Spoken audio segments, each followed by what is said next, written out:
Hi guys, we got a fun bonus episode here today.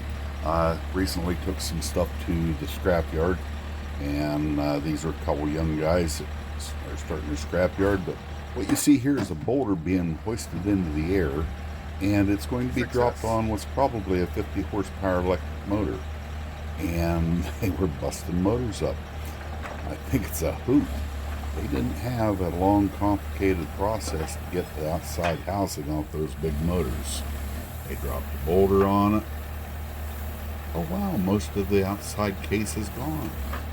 And it was just pretty fun. I had to tape it. This is the second one I saw them doing. And I'm like, I gotta share that with the guys on the channel. I just thought it was fun. God bless. It's just a bonus video.